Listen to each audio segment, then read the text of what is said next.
This channel does not promote any violent, harmful, or illegal activities. All content provided by this channel is meant for an educational purpose only.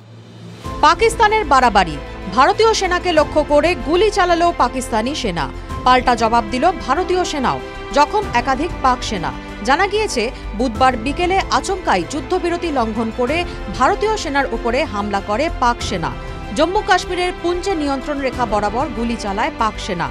সেনা সূত্রে খবর, জম্মু কাশ্মীরের মেন্ধের সেক্টরে নিয়ন্ত্রণ রেখা বরাবর গুলি চালায় পাকিস্তানি সেনা।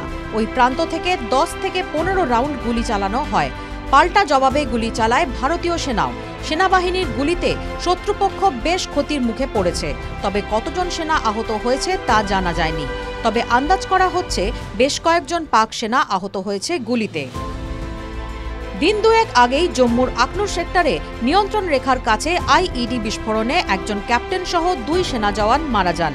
ওই বিস্ফোরণের পিছনেও পাকিস্তানের হাত রয়েছে বলেই মনে করা হচ্ছে। 2021 সালের 25শে ফেব্রুয়ারি ভারত ও পাকিস্তানের মধ্যে যুদ্ধবিরতি চুক্তি স্বাক্ষরিত হয়। এরপর সচরাচর যুদ্ধবিরতি লঙ্ঘন হয়নি। চলতি বছরে এই প্রথম যুদ্ধবিরতি লঙ্ঘন করল পাকিস্তান। বিগত 5 দিনে 4 বার সীমান্তে অশান্তি ছড়ালো। বুধবার ভারতীয় সেনার এক জুনিয়র কমিশনার অফিসার নিয়ন্ত্রণ রেখার কাছে টহল দেওয়ার সময় ল্যান্ডমাইনে পা রেখে আহত হন। TV9 Bangla digital.